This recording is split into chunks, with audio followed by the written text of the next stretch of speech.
हाय दोस्तों, कैसे हैं? अच्छे हैं। चलिए माता रानी से दुआ करें कि सब अच्छे और स्वस्थ होंगे।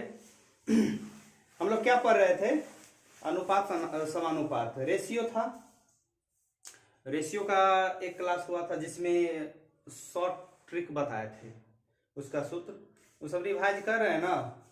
चलिए आगे आज के क्लास में उससे आगे चलते हैं। आज भी वही ट्रिक, सिर्फ शॉर्ट मेथड ही बताएंगे। चलिए देखिए क्या कह रहा है। अगर इस टाइप का क्वेश्चन रहा तो उसको कैसे सोल्व करेंगे, ठीक है। क्वेश्चन इस पे हम लोग बनाएंगे। बस पहले सूत्र पढ़ लेते हैं, इसके बाद क्वेश्चन बनाएंगे।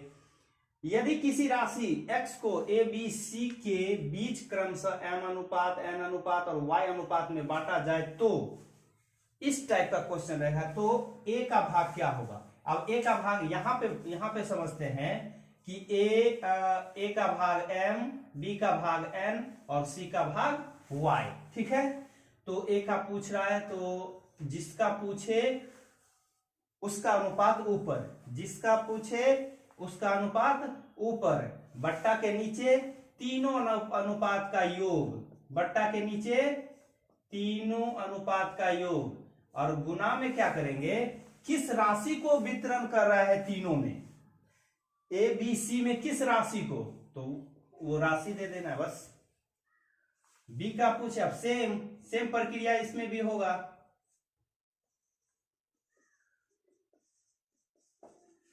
इसका भी है सेम प्रक्रिया, सी का भाग,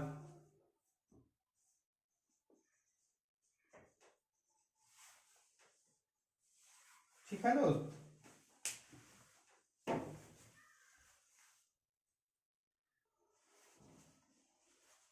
चलिए इसी में एक और रहता है कि ए बी का अंतर क्या होगा, ए बी का अंतर क्या होगा। तो इसमें क्या करेंगे, ए और बी का अनुपात है कौन सा, m और n, तो m माइनस n, ठीक है, और m n y गुने x। इसमें भी है ए सी का अंतर, ए सी, तो a का अनुपात ये m है और c का अनुपात y है, तो m माइनस y बट्टा में तीनों का योग, तीनों अनुपात का योग, और गुना में कुल रुपया, किस रुपया को हम बांट रहे हैं तीनों में, ये। अब है b और c का अंतर, तो b और c का अंतर यहां देखना है कि b और c, तो अनुपात क्या है, बस उसी अनुपात को हम माइनस करेंगे। b का अनुपात n, c का अनुपात y, n माइनस y, और बट्टा में m n y, तीनों का योग और कुल रुपया।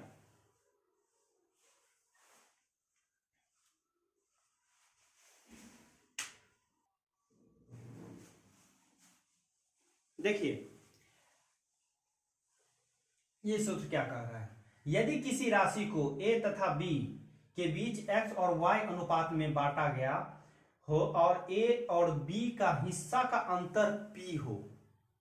क्वेश्चन देखिए, तो a का हिस्सा क्या होगा, b का हिस्सा क्या होगा, और अगर इसमें निकालने को कहा जाए कि a और b का कुल राशि क्या होगा। देखिए a का हिस्सा क्या है, तो सबसे पहले ये पता कीजिए a का अनुपात है क्या, x, और दोनों का अंतर और गुना, कौन सा पैसा है, कितना पैसा, कुल जो दोनों में वितरण कर रहा है, p रुपया, तो p। अब कहा है कि b का हिस्सा, तो b का हिस्सा है y, b का अनुपात और दोनों का अंतर कुल रुपया, तो कुल रुपया में यही दोनों ना, तो x प्लस y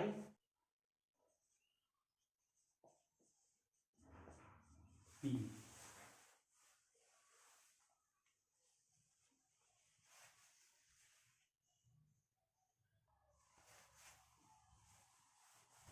देखिए इस क्वेश्चन सब बहुत आता है, इसलिए दोस्त बहुत ध्यान से जितना भी हम शॉर्ट मेथड पढ़ा रहे हैं आप लोग बहुत अच्छे से रिवाइज कीजिए, ठीक है। इस टाइप का क्वेश्चन बहुत ही आता है अनुपात समानुपात में। इसमें क्या कहा है कि ए बी और सी में क्रमशः एक्स वाई और एन का अनुपात है। यदि ए और बी में पी का अंतर हो, ठीक है, तो पी का अंतर हो तो सी का भाग पूछ देगा। ए और बी में पी का अंतर हो तो सी का भाग। सी का अनुपात कितना है? एन, दोनों का अंतर,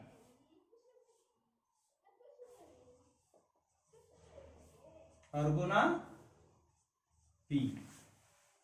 इसी में है ए और सी में पी का अंतर हो, अंतर दे दिया रहेगा क्वेश्चन में तो पूछ देगा, तो बी का भाग क्या होगा? तो बी का भाग, बी का है कितना? y x n गुने पी। बी और सी में पी का अंतर क्या हो? अब ए, तो ए का भाग, तो ए का भाग x y माइनस एन गुने पी। इसी में एक और क्वेश्चन रहता है कि ए और बी का हिस्सा सी के हिस्सा से इतना अधिक या इतना कम है, तो क्या करेंगे? उस समय ए और बी कहेगा तो ए और बी को ऐड करेंगे, उसमें से सी के अनुपात को घटाएंगे और गुना में जितना अंतर दिया रहेगा उसको रखेंगे, आपका क्वेश्चन सोल्व हो जाएगा। वैसे क्वेश्चन में हम आप लोग को बता देंगे एगो कि किस टाइप का रहेगा। ये भी क्वेश्चन बहुत आता है सेट में। देखिए सेट बनाते हैं तो सेट में आता होगा, सेट में हम लोग जब सेट बनाते हैं तो इस टाइप का क्वेश्चन बहुत आता है, ठीक है।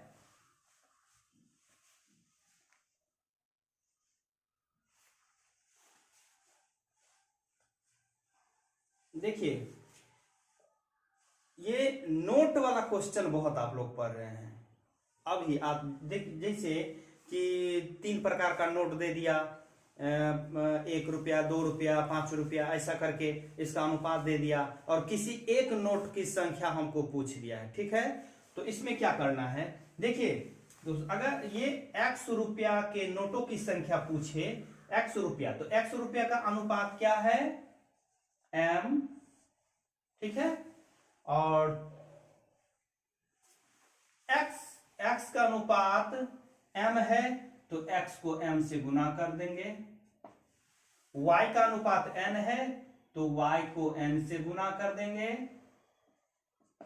और z का अनुपात q है तो z को q से गुना करके कुल रुपया कितना है, कुल मूल्य।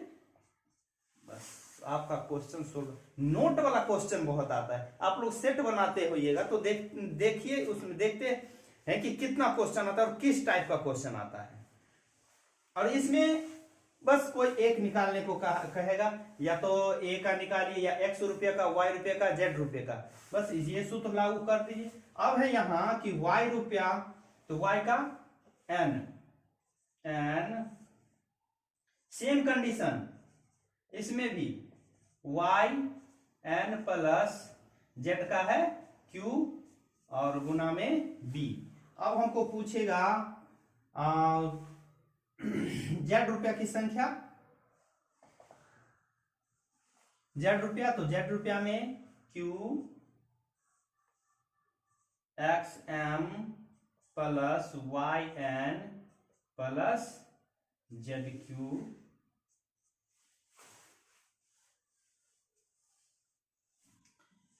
क्वेश्चन रहेगा कि एक बोतल में दूध और पानी का मिश्रण x और y में है, ठीक है, और दूसरे बोतल में उतने ही मिश्रण, ठीक है, और उतने ही मिश्रण में दूध और पानी का अनुपात a अनुपात b है।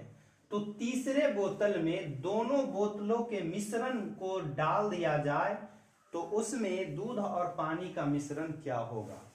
अब यहां पे क्या करना है? तीसरा बोतल पूछ रहा है, तीसरा बोतल का मिश्रण, तो x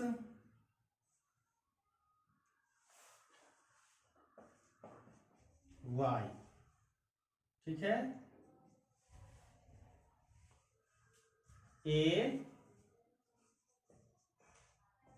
एक अनुपात ये हो गया और दूसरा अनुपात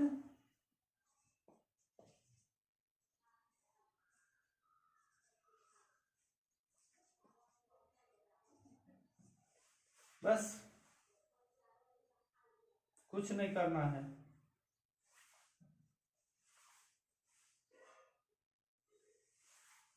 ठीक है दोस्त, चलिए एक क्लास और होगा तब हम लोग चैप्टर पे चलेंगे। नहीं, ये सूत्र पे जो भी सूत्र है लिखाए हैं और उस सब का क्वेश्चन पहले बनाएंगे हम लोग, इसके बाद फिर चैप्टर पे चलेंगे। ठीक है, चलिए दोस्त, तब तक सेट बनाते रहिए, सेट बनाइए, क्योंकि अब CGL बहुत नज़दीक आ गया। सेट अधिक से अधिक, और करंट अफेयर, मैथ तो बना रहे हैं, जीके और रीजनिंग, इस सब का तैयारी अच्छे से कीजिए भाई। ठीक है, चलिए, धन्यवाद।